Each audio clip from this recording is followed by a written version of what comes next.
Welcome, everybody. Good evening. Good evening. Call and response. I love it. I'm Dana Cunningham. I am the Dean of Tisch College of Civic Life here at Tufts University, and I'm so excited to see all of you here.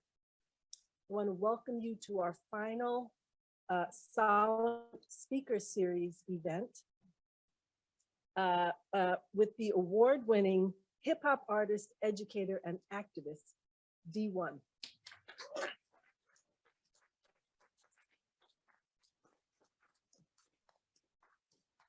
A minute to acknowledge the generosity of all of the organizations and people without whom this would not be possible.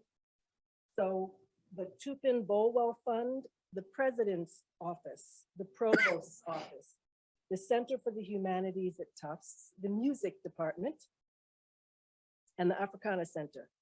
Your partnership is critically necessary for us to do these kinds of events. And also, I want to thank Susan and Alan Solomont, the sponsors of this speaker series, without whom we wouldn't have a speaker series. So, as you know, tonight's conversation was originally slated to feature Lupe Fiasco alongside of Dee-1. Regrettably, Lupe is not with us tonight, but he wanted us to know that he is very excited for this conversation tonight about the incredible work that Dee-1 and he do. So we're absolutely thrilled and honored to have Dee here on campus tonight. And I want to say, to set a little bit of context, that this has been a bad week. It's been a bad week for gun violence in this country. It's been a bad couple of weeks. It's been an especially bad week for Black people.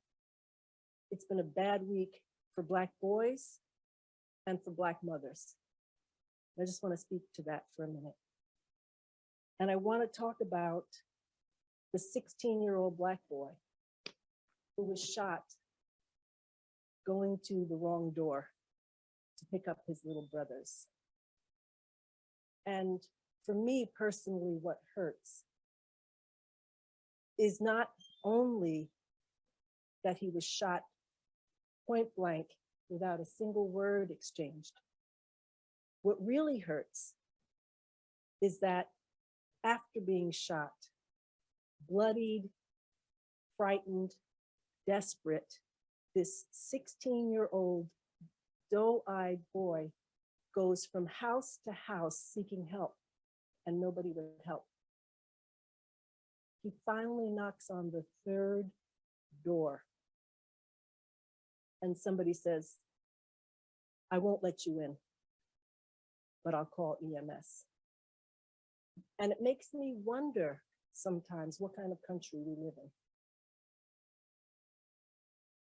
That is the context for this conversation tonight. We have a lot to discuss this night and going forward. And I want to say this is the context of the work of Dee-1 and Lupe Fiasco. Our topic tonight is directly in line with the theme that we've started to explore at Tisch College, which is the role of artists and arts in activism and social justice. In particular, what is special and unique about the role of art, we're going to hear about this from Dee. What do artists bring to communities?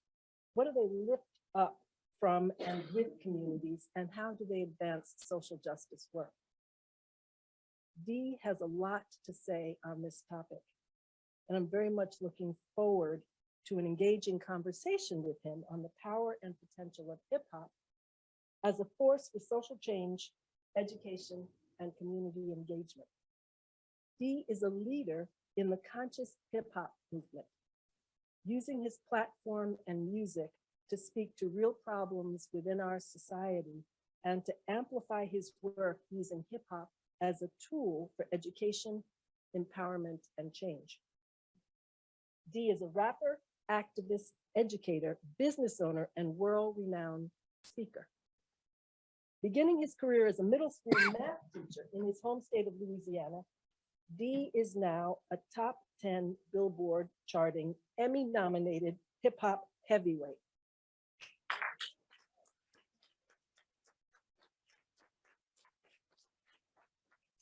He's released a total of 20 projects so far, and his recent album, Finding Balance, debuted at number 4 in the world on the Apple Music iTunes hip-hop charts.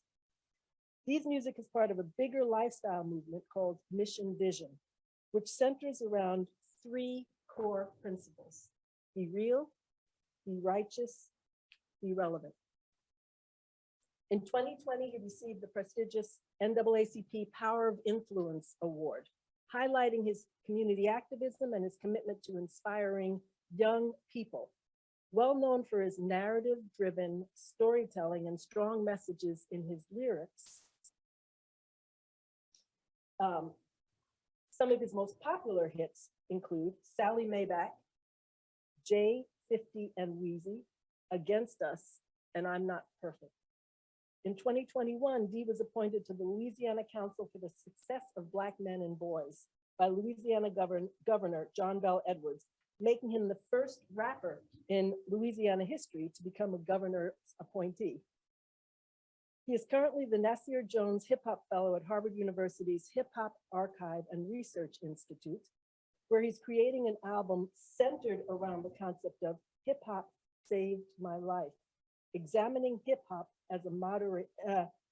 as a teaching tool inside the Black community.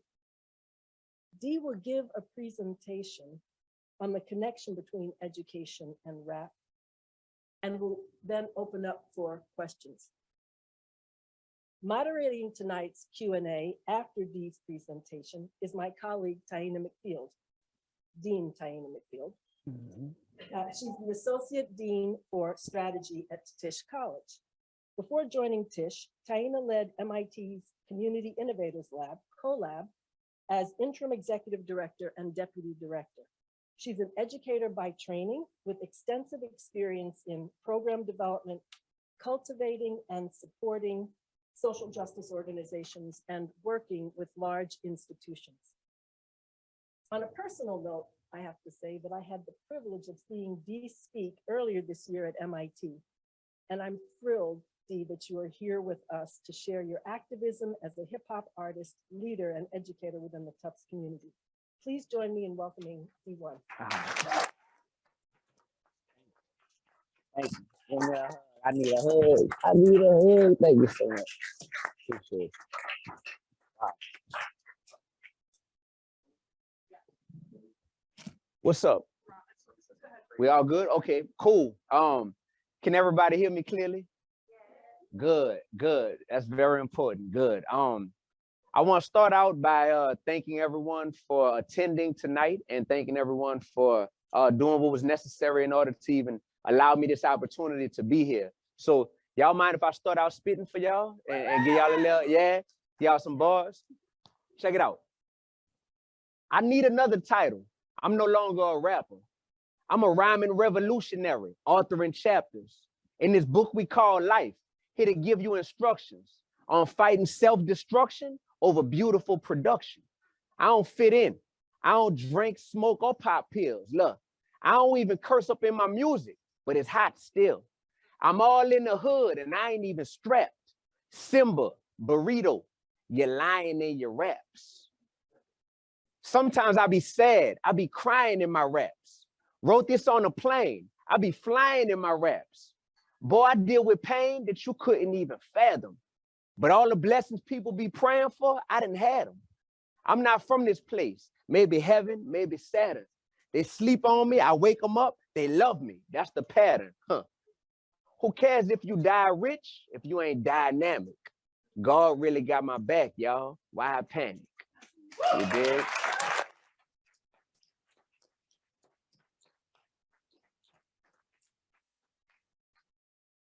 Yo, I'm gonna get straight to the point. The essential function of rap is to teach. When you teach someone, you are informing them, you are educating them. in a way that is building community. Now, when people think about why they listen to hip hop music, they may disagree and they may say, no, rap is primarily revolved around entertaining people first and foremost. But entertainment is something that comes about when you add these other layers, when you add a beat, when you add an industry that incentivizes you for rapping about certain topics. When you add these other layers, oftentimes rap becomes something that people can use for a source of entertainment. But the essential function of rap is to teach.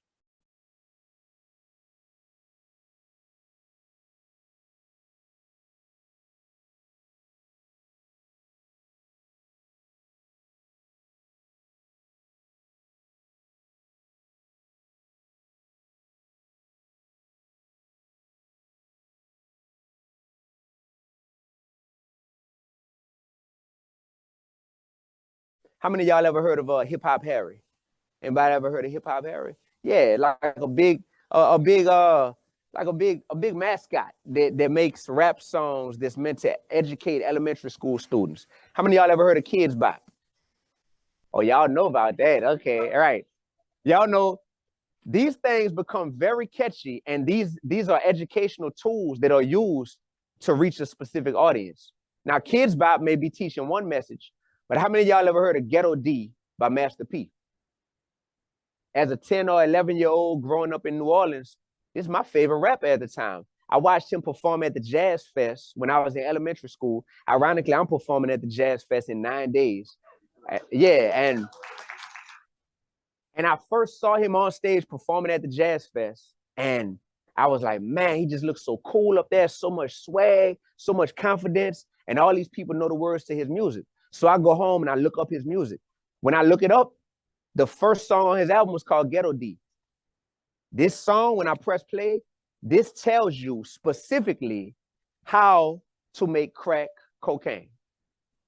It gives you instructions. It's an instruction manual on how to make this and also how to sell this. And I'm like, wow, I just learned something today. It's a little different than Kids Bop, you heard me? Or Hip Hop Harry, but I just learned something. And now I think about myself as a hip hop artist and what I do to use hip hop as a teaching tool. When I have people like the American Heart Association, and I wish I could show y'all, but YouTube is your friend, so you could go and you can see it on your own time. The American Heart Association, when they hit me up and they're like, Dee-1, man, we have an epidemic. We need more people, especially young people, to understand the warning signs when it comes to them having a stroke. So there's an acronym called FAST. If your face starts drooping, F. If your arms are weak, A. If your speech is slurred, S. Then T, it's time to call 911. D, do you think that you can make this acronym or this message into a song that can teach people what the warning signs are when it comes to stroke? Absolutely, y'all, no problem. So then the American Heart Association says, cool, well, D, you have the skills and we have the platform. So if we combine your skills with our platform, we can do some good in this world. So that's something that I did. When ESPN calls me and says, we're launching a new platform that centers around race, culture, and sports. It's called The Undefeated. And we want to highlight the achievements of Black athletes, but also people who have taken Black culture to another level in this world, D. But we need it to just sound cool. We need that flavor on it that you as a hip hop artist can help to bring to the table, right? When that happens and ESPN calls me, I'm able to deliver. And you go on YouTube, you'll see the collaboration I did with ESPN. I've been a part of receiving messages from hip hop and being taught how to do things like sell dope and cook crack, all the way to making music that's teaching people how to know the warning signs when it comes to stroke, or how to appreciate some of our forefathers who paved the way for us in sports, Black people, right? This is something that I've dedicated my life work to, is using hip hop as a teaching tool. Hip hop has taken me from the hoods of New Orleans all the way to Harvard University. As part of my fellowship at Harvard, I just created an album called From the Hood to Harvard, ironically. And what I did was I combined my experience as a teacher, and I used social emotional learning, SEL learning, and the 5 core competencies in order to create the music that would go on this album. So that this music wasn't just something that randomly came to me, that I got inspired by hearing a beat, but this music was intended to be something that when someone hears it, it has a social, emotional impact on them. And then when you hear the entire album, it's something that will impact them in a way that makes them feel more whole as a human being, more seen as an individual, and more secure in their identity and their unique journey in life. This album will come out in June, right? I was just able to create and author my first book. It's a children's book. It's actually an anti-bullying hip-hop book that will be coming out in June as well, right? Thank you. You could clap for that. Thank you. Thank you. This is just me choosing intentionally to use hip-hop in order to teach. Whether or not we admit it, we are all involved in the culture of hip-hop in some way, shape, or form. You're either a commissioner, you're a creator, or you're a consumer. And for a lot of people in this room, you fulfill more than one of those roles. When the American Heart Association hits me up and they pay me to make a song about the warning signs when it comes to stroke, they're commissioners. When RCA Records signs me to a record deal a few years back, and they give me a big advance, at the time it was the biggest check I had ever seen in my life, and they paid me to sign a 5-album deal with them, they're the commissioners. As a commissioner, as Tufts University, and saying, we want Dee-1 to come in here and speak about rap as a force for education, community, and change, they're commissioners. The thing you have to understand as a commissioner is that you're a big dog. You have a lot of power. And people who play the role of commissioners in life have to ask themselves, what am I incentivizing creators to want to create? Many artists who are creators, they will simply go where the money is. Literally. Oh, you about to pay me to rap about what? To rap about killing somebody? Bet. I never even shot a gun in my life, but you finna pay me to rap about this? Bet. I'm about to be the biggest murderer you'd have never seen on this song that I'm about to make. That's how a lot of artists create. They say, hey, wherever the money is, that's where my creativity is going to skew in that direction. As a creator, though, we have to think about what's our moral compass when we create. Whether you're creating rap music, whether you're creating visual art, what is your moral compass? Because if you're a creator, and if you understand that you're also a teacher, you have to ask yourself, what impact is my creation going to have on people? Tupac Shakur got killed in what year? 1996. That was what? How many years ago? 27 years ago? How many of y'all listened to any Tupac music in the past year? Raise your hand. Quite a few people. Wow. Okay. You bumping Pac, huh? Okay. I would have been real shocked if you raised your hand. I would have been like, whoa, okay. Hey, Tupac's music has lived longer than his body has. When Dee-1 is no longer here, people still gonna be bumping my music. We have to think about the implications of our creations. Your music is timeless as a hip hop artist. As soon as you record it and you put it out there for consumption, it becomes timeless. Even if they say, oh, we're gonna take it off streaming platforms. Guess what? That first time that I heard Master P rapping about being the ice cream man and rapping about selling drugs to his community, even if that song never played again, I can't get it out of my head. Because that's the power of hip hop. That's the power of rap. That's the power of something you get taught. 6 times 6 is 43. 6 times 6 is 43. Yeah.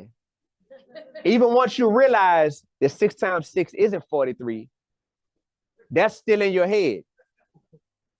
So it's our job when we say, well, I want to be the person to rap about something positive. I want to be the person to rap. My message is be real, be righteous, be relevant.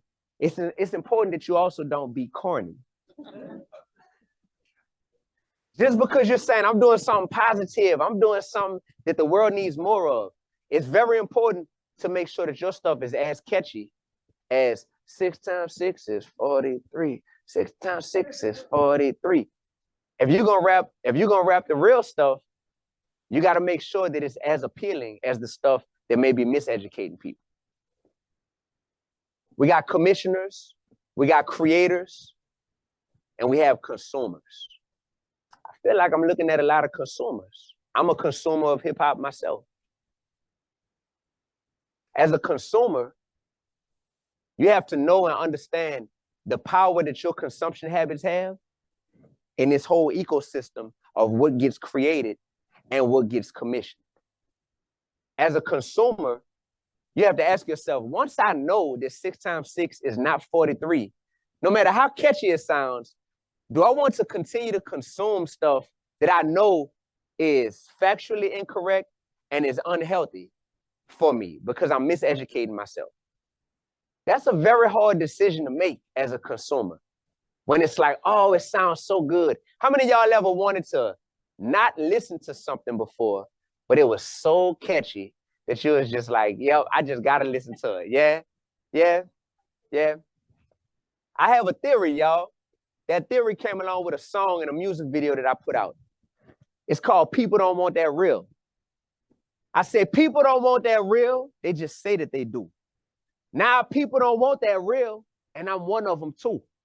I'm so easily entertained by ratchet activity, violent negative imagery always seem to interest me. I tell myself, no more music glorifying evil, selling drugs, womanizing, killing our people. Then I hear a song with a tight beat and can't deny it. The hook is catchy, so I subconsciously memorize it. Next thing you know, I'm reciting all the lyrics. And my day don't feel complete unless I hear it. Inviting darkness in my spirit. This can't be light. I'm craving what I'm supposed to be fighting. This can't be right. I must be blind to the effects. This can't be sight. Death is in the power of the tongue, and this can't be life. Be careful what you get involved with, because you can't support a cause, but then hate the effects that it causes. People don't want that real.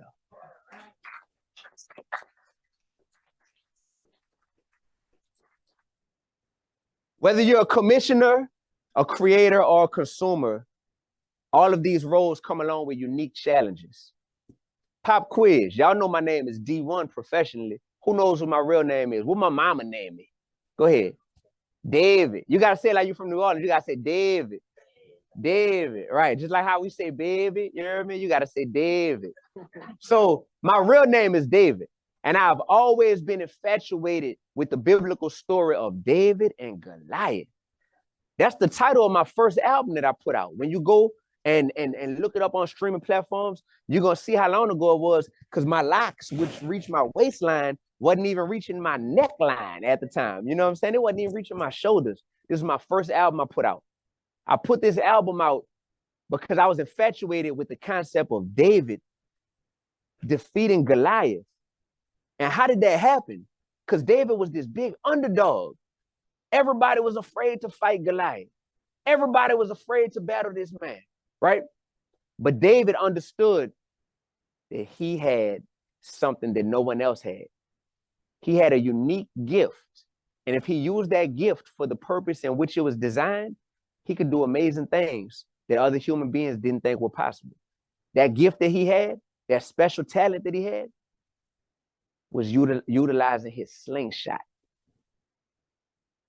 The slingshot was something that David knew. Even before I knew who Goliath was, I've been using this slingshot to kill lions and to kill bears and all kind of tigers out in the field on behalf of my father. So this slingshot is something that I'm real gifted with. So when it came time for David to battle Goliath, everybody around him was like, oh man, you need to use my sword here. Oh, you need to use my shield here. You need to use like something, use this chair, use something to just save yourself, because Goliath might kill you. And we all afraid of Goliath. But because David knew his slingshot and he knew that that was his special gift, he was able to use that mug in order to slay Goliath. And he defeated him, right? I became infatuated with this concept. And I said, oh, I'm David. The difference is my Goliath doesn't look like a big 9-foot giant. My Goliath might look like poverty growing up in the Ninth Ward of New Orleans. My Goliath looks like depression that I've dealt with, suicidal thoughts that I've dealt with while being in the music industry. My Goliaths look like discrimination being a Black man in America. My Goliaths look different than the next person's Goliaths. But because I can identify my own, I also have to be able to identify my slingshot. Because once I know what my slingshot is, it's not a physical slingshot, but metaphorically, my slingshot will be able to be used to help defeat the Goliaths in life, in my life. With that being said, when I was in college, I realized something. Everything I had built my identity on got taken away from me. I went to college as the star basketball player in high school, literally averaging 20 points, 7 assists a game, doing my thing in New Orleans. Got to LSU, planned on playing D1 ball, got cut from the team. That humbled me real quick. Went to college. Oh man, I got the most beautiful girl on this whole campus. That's my girlfriend. We've been together since 10th grade. Got to college. She got around all them big football players. And I ain't stand a chance, y'all. Cheated on me first semester. Messed over you, boy. We got any football players in here? Raise your hand. Because I hate you. If you're a football player, to this day, I hate you. You heard me? Like, yeah, you're just going to have to inherit this hatred that I've been having for football players now. But real talk, that happens to me. My roommate, when I first get to college, I'm like, man, you've been taking the Master P songs a little too serious. He actually starts selling dope out of our. When I first get to college, literally, I'm like, bro, that's just music, bro. Like, we're not actually doing that. Like, we not real gangsters, bro. We just left biology class. You know what I'm saying? Like, this dude start selling dope out of our room. I'm like, man, that's crazy. So I end up falling out with him. Then I'm in English class as a freshman. I get a text message in English class from somebody I was cool with, and I look, I'm like, what she want? And I look, she texted me to tell me one of my best friends back in New Orleans, who I've been knowing since I was 5 years old, just got murdered. So when all this stuff happened, it put me in a very vulnerable position to where my Goliaths just started stacking up even more. And all this stuff that I just named to y'all, this happened over like an 8-month span, right? About 8 months, I get those big four things that happen to me. And I'm just like, man, what am I gonna do moving forward? Just like David identified what his gift was, and it was that slingshot. And he was able to use that slingshot to defeat his Goliaths. Thank God I found one of my slingshots, y'all. My slingshot became rap music. Not being a consumer, not being a commissioner, but being a creator. And I remember doing a talent show for the first time on LSU's campus. People will tell you to this day, literally, I was so scared because I didn't have a performing background. That's not, I came up playing sports. I wasn't really a public performer or anything. And I signed up for this talent show. And I was so scared to go out here and be in front of 400 of my college classmates that I called 20, not one, not two, not 20 of my homeboys to come on stage with me, right? Imagine me and 20 people. Nobody knew the words to my song. So everybody just blurting out random stuff, thinking they know the words. Everybody dancing all offbeat. Like it was a mess. But it made me feel comfortable because of my community, right? Because rap often has the ability and the power to create powerful community. So having my boys up there felt good. And after that first song I did, I got over the stage fright real quick. And it was something about having, like, to this day, I'm gonna tell y'all, I don't ask for these type of mics. Like, I don't ask for these kind. I ask for the real kind. Because this always brings me back to being in the Cotillion Ballroom on LSU's campus and holding that mic in my hand. And after that first song, me realizing how much power I had, because I had the eye contact of 800 eyes. That's 400 human beings looking at me. And I'm like, whatever I say on this mic, I could say 6 times 6 is 43. And metaphorically, if I'm saying some stuff that's not true, but if it sounds good, I'm gonna have their attention and I'm gonna be able to teach them that. But if I say something like, my president ain't my priest, my governor ain't my God, my mayor ain't my master, I gotta bring it hard. East Side, Ninth Ward, New Orleans, what I claim. Everybody want the platform, nobody want the pain. Man, I came in this game and I paid my dues. $1 million hustler, I'm making major moves. I'm Tupac, MLK, and Detroit Red. But all the girls say I look like Chris Brown with dreads. Lord. Everybody got a gift and a passion. Rapping is my gift, so you could call this gift rapping. I switch fast and elevate without warning. You can't stop this heat. My verse is like global warming. Plus the boy charming. Plus the boy intelligent. All I want to do is be real, righteous, and relevant. I ain't at the top, but I'm climbing up the ladder. So I work like a slave, but I serve the right master. If I say stuff like that on the mic, I'm like, what kind of impact could that have on people's lives? And I realized that hip hop was my slingshot. That rap that I just spit, I did not spit that when I was in college. I spit something way worse than that. I'm just telling y'all. So when the results came back from the talent show, they announced the 3rd place winner. It was not me. They announced the 2nd place winner. It was not me. They announced the 1st place winner. It was not me. But although I didn't win that battle, I feel like ultimately I gained a valuable life lesson that day that has allowed me to continue to fight this war. So that all these years later, I'm still using that slingshot that I discovered that day. And I understood the power of it to the point where it's still propelling me to do my life's work right now. And it's truly taking me from the hood to Harvard, all around the world, released 20 projects at this point in my career, 9 albums, 11 mixtapes.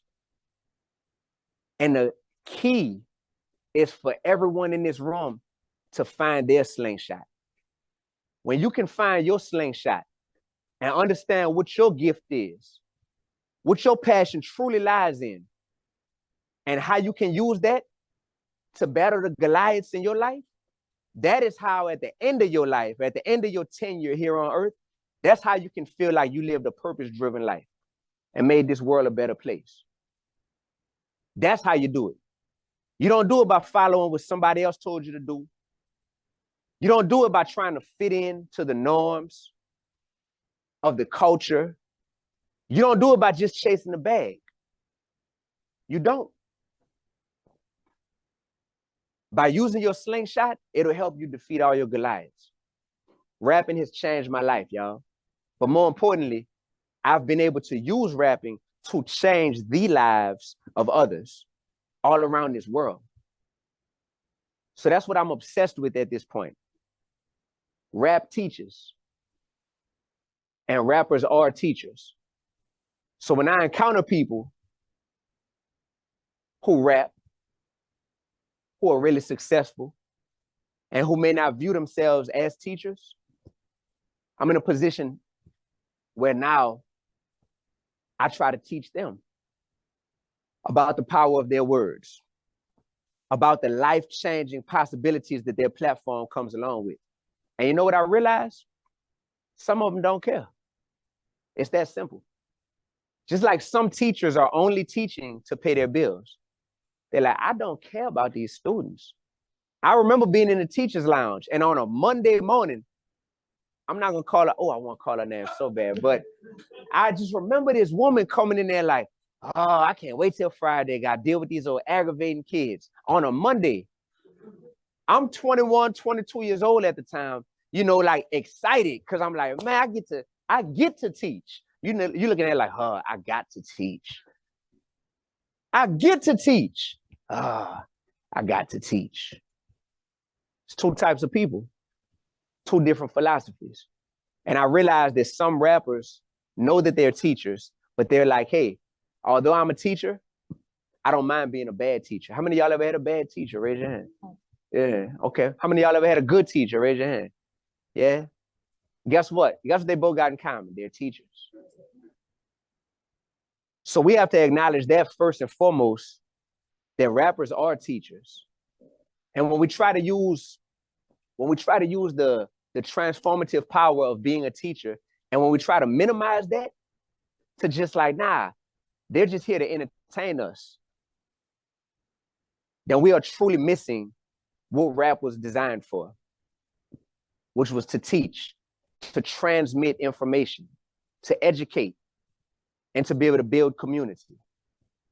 There's a lot of community being built through rapping on a daily basis.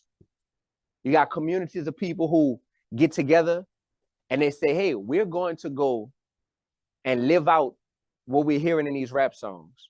Because they're glorifying using drugs, we're about to all go get loaded and go live out these lyrics. Meanwhile, you got other people who get together and they say, because of what we're hearing and because of how we're inspired by rap, we're all about to go to the gym together. And we're about to use this music to get our reps in and to get physically fit. It's not about what rap does. We know what rap does. It teaches. But it's about how you choose to teach. And that's something that I fight against, y'all. So I'm always going to feel like David and the industry is Goliath. I'm here to fight it. And all that trash, I don't buy it. When I was lost, I used to look up to these cats. Now I pray for these cats. How you love that? A young, dumb, desperate, money-hungry rapper. First, a label sees him. Then they go in for the capture. Precisely what they're after. Another poem. Talking about the people you killed. Pop, pop. Hold on. They also like it when you rap about your drugs. How much you sell them for? 18.5? Oh, that's what's up. I'm trying not to point, but I hope you get the point. These cats ain't running the game right. I'm going to get the point. Fight him, battle him. The media stay instigating. To us, it's real beef. To them, it's instant ratings. Then when somebody gets shot, it's such a problem. That same media is now saying we should stop the violence. Ancestors of ours are screaming from the grave because physically we're free, but we still some mental slaves.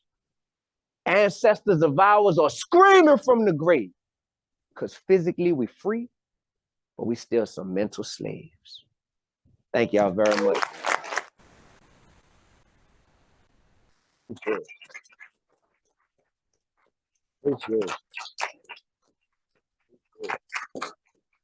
Thank y'all. Thank y'all. Thank y'all.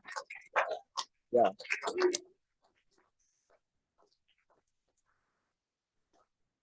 So Dean Cunningham started us out by saying, this is a hard week. I am a mother of a 13-year-old boy, but one thing that has been great for me this week has been the Tufts community. So I just want to thank you so much. And I want to invite you as the best and the brightest that Tufts has to offer to really shower Dee-1 with your questions. I could sit up here and ask him more things that interest me, but I think the best thing that I could do in this moment is open the floor so that people in the audience who came to hear him speak have the benefit of his additional wisdom. So at this point, my colleague Jess is going to pass the mic, and if there's someone who has a question, we're going to open the floor with some respect and righteousness. Here we go. Yeah.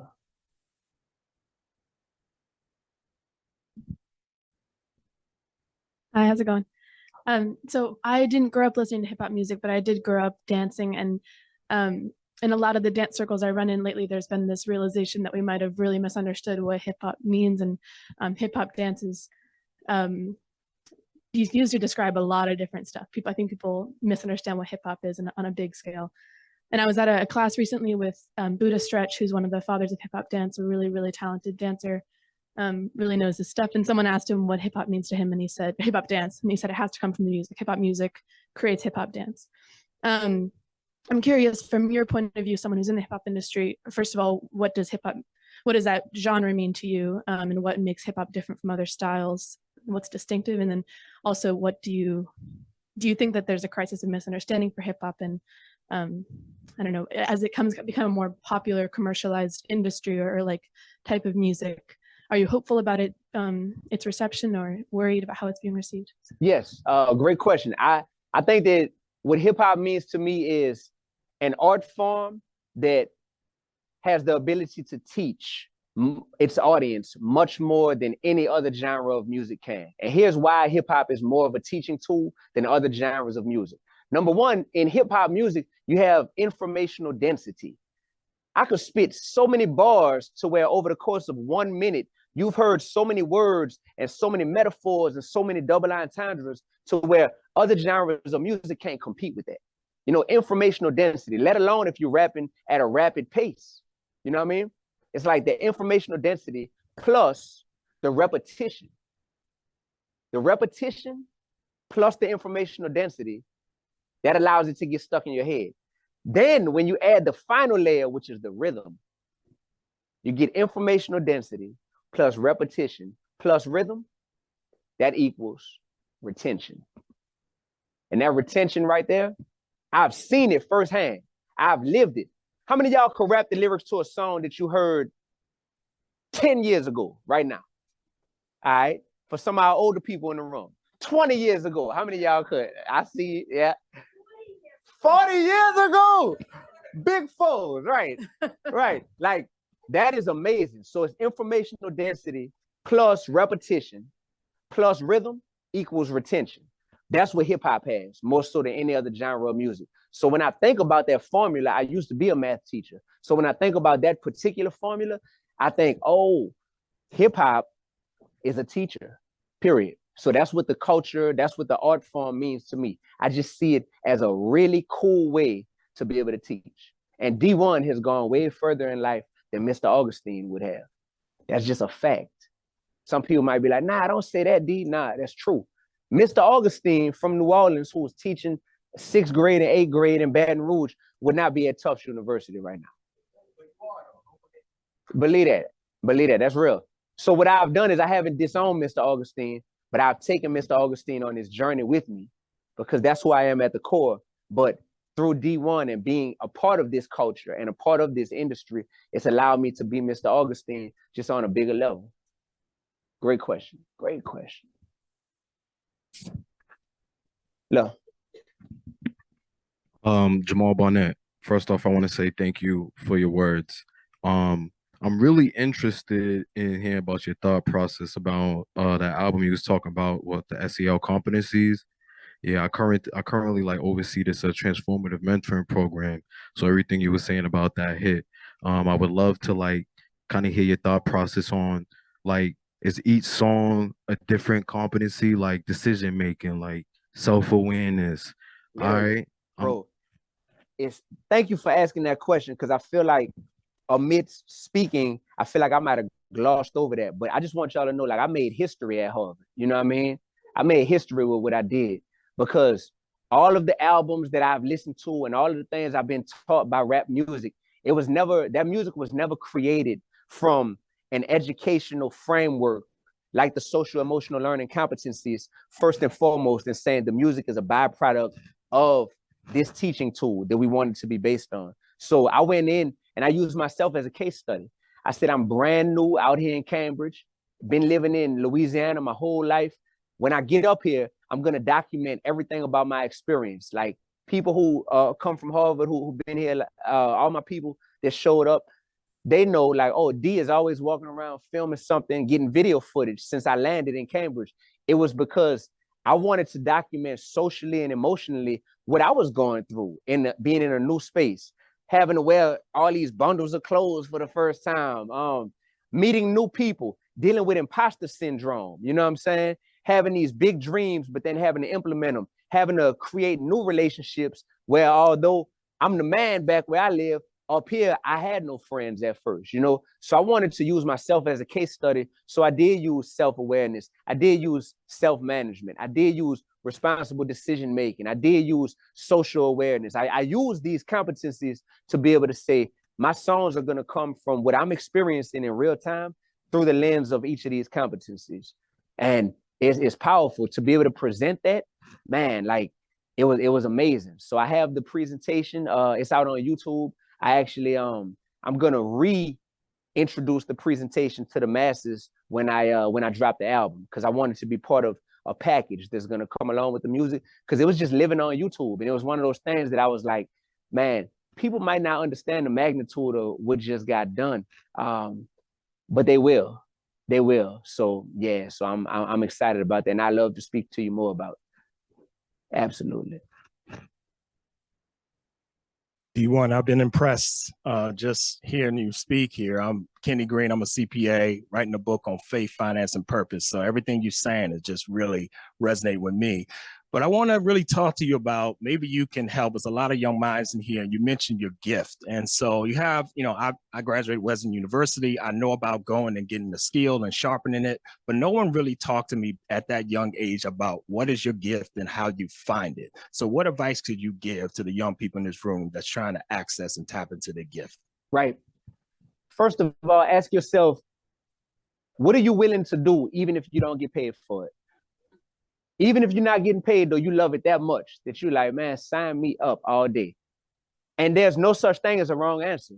It might be playing basketball. It might be talking on the phone to my friends. It might be watching television. No matter what it is, just ask yourself that at a core level, what am I willing to do even if I'm not getting paid for it? Then the purpose of being in college is that you can start to say, well, what does that look like as a skill set that I continue to nurture? And what if I rise to the top of that field? And if I was to create a career centered around that core thing that I love to do, even if I'm not getting paid for it. And when you start to realize by going to college, they're like, wait, there's options to where me enjoying talking on the phone and hearing my friend, like my partner right now. I wish I could play y'all this voice memo. He tell me all his relationship drama he go through, right? On a daily basis. And he hit, hold on, I'm gonna show y'all, I ain't capping, hold on. Let me see. Oh, he gonna get mad. Hold on. So like, where is Mike at? So like, hold on. Because it's always one of those things where she was like, used to guys not be taken, don't want nothing serious, but she all day, y'all, all day, right? Right? Including today, right?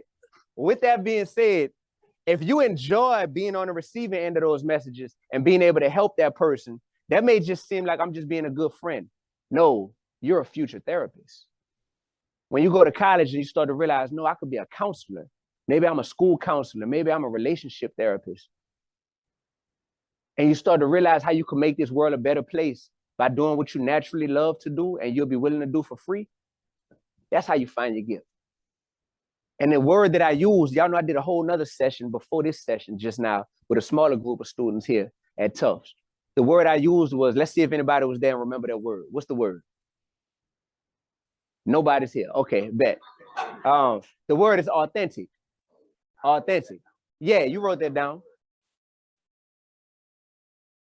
When you show up in each space in life as your most authentic self, that right there reminds you that you're not supposed to be like the person next to you.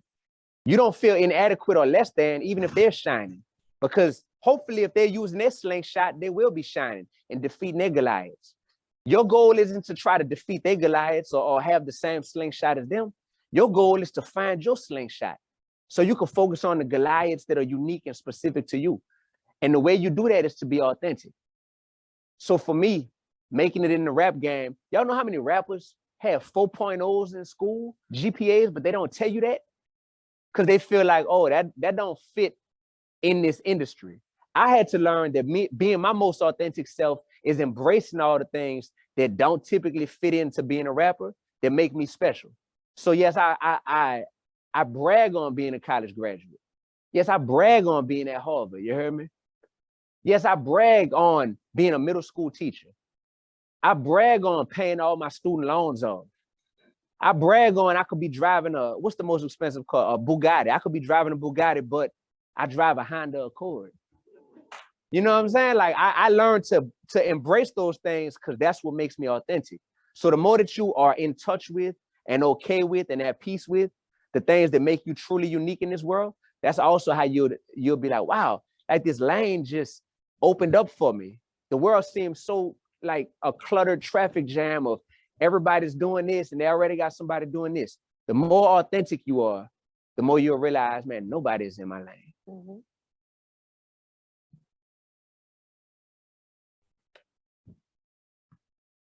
Hello, can you hear me? Yeah, okay, you can. My name is Mbar Polanco Pino. I'm a PhD student here in civil environmental engineering. And I'm really interested in environmental justice and STEM education and how students, specifically Black and Brown students, learn about science, engineering, all these things. So I was wondering what your hopes are for the future of SEL, social emotional learning, as a framework to engage Black and Brown students in the engineering and STEM spaces. Yes. So I've been seeing Black and Brown students take more of an interest in STEM, not because they just naturally wanted to go that route in life, but because there's been people like you that can build that bridge to make STEM seem cool and attainable to them to actually turn that into a career. So for me, I simply view myself as an artist whose job is to make whatever cause I'm advocating for seem irresistible to people. My goal is to make whatever cause I'm advocating for so attractive that it's irresistible because of the special sauce I could put on it with my lyricism and with my style and with my flavor, you know what I mean? So with that being said, it takes the pressure off of me to have to be an expert on everything, but it puts the ball in my court to form partnerships with people who are experts in certain things. And I'm just like, oh, this brother is who these kids need to be listening to. My role in this movement is to be the bridge between those kids and you, because that's what you're passionate about, you know? So for me, I understand the things that I do really well and that I was specifically called to be the face of. But in certain other instances, it's just like, yo, let me go ahead on and be, let me be Chris Paul right quick. You know what I mean? Let me get that assist. And with that being said, when I throw that alley-oop, people like you got to be prepared to dunk the ball. Appreciate that. Yes, sir. Hello, my name is Alpha. I'm a visual artist and I'm a master's student here at SMFA. My question to you is, so when I was in the undergrad, you know, just like you mentioned, I had imposter syndromes, and as a Black man, we don't have a lot of outlets. And so we go to music, especially hip hop and stuff. So hip hop is like our mentor. And so how do you speak to a lot of young people that are in undergrad? I'm a little older, so I know how to maneuver a little bit more now. How do you speak to people who are in undergrad, younger people who may be going through like dark times, or, you know, like facing their Goliath, and how do they like come out without like having to go to like the things they know? Because, you know, for me, I grew up in the hood, and being a visual artist in the hood is not something looked up to. So it's just like, you know, when I face like my hard time, I want to be Future, you know, I want to DS2, you know, do that kind of stuff. So how do you like talk to people, just like talk to people about how you like face Goliath without going back to the old things? Yes. Thankfully, all of my tests that I went through became part of my testimony. So when I speak to y'all about over the course of 8 months, getting cut from the basketball team, losing my old lady, getting cheated on, my best friend get murdered senselessly, and one of my other partners, my roommate, started selling dope out of our room. I was there to where I was feeling lost. I was feeling like I didn't really have an identity that I was even sure of. Like I didn't even know who I was. So thankfully, like I've been through that. So when I speak to other people, there's not a part, oh, and I spoke about this in the other group, there's not too much when it comes to my story that allows me to not be able to relate to the Goliaths that other people are facing. I'm not gonna lie to you. I was going around this country for years, speaking at conferences and universities and high schools and middle schools and churches. And the one thing I was like, oh, amidst all that, you know what I can't relate to is people who say that they are like waking up and they're like depressed. I was like, even when I was at my lowest, I always just had this light about me, right? So I always was just excited to be alive. When people talk about having suicidal thoughts. I was like, bro, I ain't never contemplated that, you know. But I did go around this country, and I was tasked with the challenge of relating to those people, although I had never been through it. And then 2014 and 2015 happened. And you know, I told this story in the last session. I'm signed to RCA Records. Life is looking great from the outside looking in, but internally, my label isn't really supporting me. They're not believing in the music I'm making. I'm really feeling stuck in a bad situation. And I get this opportunity that I'm like, here we are. Here's my life raft. I feel like I'm drowning. Here's my life raft that's going to change everything. I get a call that I'm going to be on the BET Hip Hop Awards, right? If you've ever watched the BET Awards, you know that they have the cypher where they have different MCs in there rapping. I was like, bruh, I know what I do anytime I get a chance to spit 16 bars. Y'all know what I do. Y'all see just a little microcosm of it. I'm like, man, I'm about to murk this. I'm going to kill this opportunity. And that's going to wake up all these millions of people at home that's sleeping on me. It's going to wake up my record label and all this. And because I stopped being, what's that word? The A word? Authentic. Because at that time, I stopped being my authentic self. All the things that make me stand out. Oh, he a college graduate. Oh, he was a middle school teacher. Oh, he come from the hood, but he don't curse in his music. He glorifies God. He's real righteous and relevant. Man, I get on that big screen in front of all the millions of people. I don't mention none of that. I got 16 bars to spit to the world.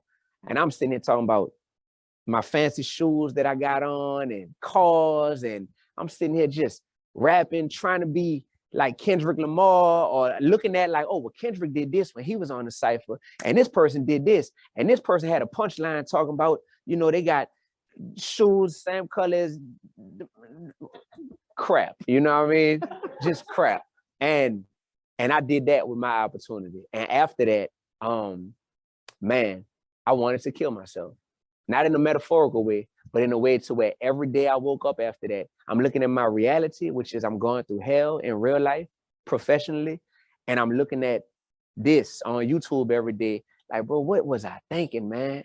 I literally fumbled the bag, literally dropped the ball. You know what I'm saying? I'll never get another opportunity like that again. That's what I'm telling myself at the time, you know?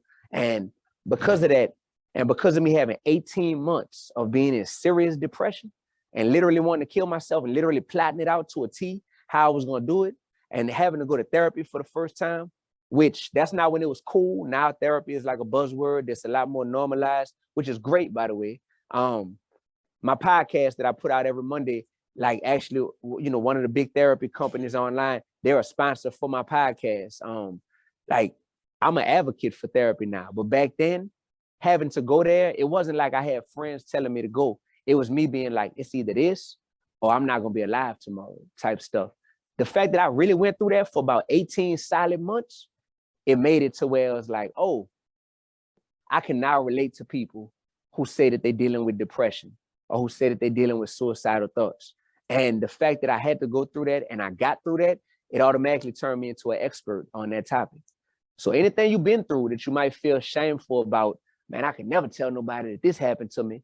I can never tell nobody that I made this type of mistake in life. No, the fact that you're still alive, that means that you got through it. And the fact that you got through it, you're now an expert on that. I still have some things in my life that I haven't put out there to the public that I know, Lord knows I'm an expert on these things. And I just personally know what comes along with like putting your full self out there. And I've had to be like, D, you got to be kind and do it, you know, when you feel right. But I know I still got layers to unpack and unfold. So, you know, don't ever think that your test was empty. That's part of your testimony. Hi, thank you for speaking. My name is Ezra. So I think you've already touched on this a little bit, but in terms of the unfortunate appeal of edgy or dangerous music, things like that, you talked about, you know, the need for rappers promoting this like positive teaching rap to be irresistible in some way. In terms of the side of like consumers and commissioners, what do you think we should be doing and commissioners should be doing to help promote that kind of rap? Okay. The American Heart Association like paid me and incentivized me to create music that was gonna have a positive message and put something educational out there, right? As commissioners, when you have the opportunity to do that, I think that's exactly what you should do. Because most artists in this game are just chasing a bag. I would make that type of music and was making that type of music even before I was getting paid to do it, right? I make that type of music on my own albums. Like, it's all real, righteous, and relevant music. Commissioners need to incentivize artists to want to make truthful music that, even if it's narrating some of the ills of this world, that's okay. But it's a difference between narration and glorification, you know? So that's the role of commissioners, in my opinion. Like pay artists to use that amazing creativity that they had for something constructive and progressive and positive. The role of consumers is to be what I call a consumer activist. Consumer activism is when you say, I am not going to support this, and I am going to support that, because this has a message that is more indicative of what I want to see more of in this world. No matter how appealing this is, no matter how much is getting marketed to me, if that's not what I want to see more of in this world, I won't consume that. I still struggle with that. You know why? Because 6 times 6 is 43. 6 times 6 is 43. It's so catchy. And so many of the artists, they're so good at it. You know what I mean? Like, it's tough. But when I had to go to my best friend's funeral and I was a pallbearer, and we put him in the ground, like, it felt crazy to get back in the car. And as soon as I turned on, you know, my player with my music, I'm listening to the same music that's glorifying what just happened to him. You know what I mean? Like, that stuff hit different, you know, and it make you like realize, like, oh, I need to be more intentional about what I'm consuming. So that's the role you play as a consumer, you know. Unfortunately, it had to hit real close to home for me to think about, you know, what type of consumer I was being. You feel me? Well, Dee-1, oh, do we have one more question? All right. All right. Thank you for everything so far. I'm Amon Milner. I'm affiliated with the Center for Engineering Education and Outreach here. And I want to connect a couple of things from how we started to all some of the things that you dropped and ask for you to help. Let's think about how we reconcile some of that. You know, we talked about the young man who was ringing a doorbell and received 2 bullets as a result. That is your authentic self. However, you're trying to present it isn't always the narrative that greets you. And we have a particular point in time where young people don't have their authentic selves yet. You were talking about finding it in college and, you know, asking questions and exploring. All along that exploration, young people have videos of everything, capturing everything they've tried. That's not ephemeral, that stays, you know. So like your college, your LSU might still be around, you know. People have that from a young age, and different versions of themselves as they're finding themselves are always present. And then there's all these messages and people projecting on you as a rapper or as a whoever you are, you know, as a threat at someone's door. How do you reconcile finding your authentic self through the noise of people placing your past selves or their impressions of who you should be, is superimposing that on top of you? Like, given that, like, how do you help people find their armor and, you know, slay all of those Goliaths as they go along to find out where they're supposed to be without getting mixed messages or having, you know, to fight through that noise? Right. I would say I try to stress to everyone that you are bigger than the moment. The moment may be what they caught on tape. That moment from 8 years ago or 9 years ago, I had to remind myself I'm bigger than the BET Awards cipher, you know? When I don't view myself as bigger than the moment, then I let that moment define me forever. But the same thing happens when you do something great in life. Like, you can't sit back, Will 50 Cent say, dang, homie, in high school, you was the man, homie. What the happened to you? You know, some people living off of who they were back in high school. It's like, bro, you got to keep producing and being an asset in this world. So in a very real way, I just try to speak to young people and tell young people that you are bigger than the moment. And you have to constantly make a decision every day to want to use your slingshot, find your slingshot, use your slingshot, and defeat your Goliaths every day until your last day.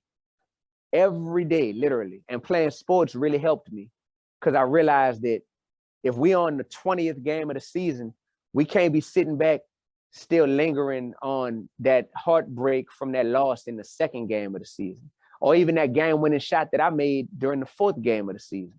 Like, man, every day we got to wake up and make that commitment to being great. So I leave y'all with this. This is the title of a song that I put out about 10 years ago now. It's called Win Today.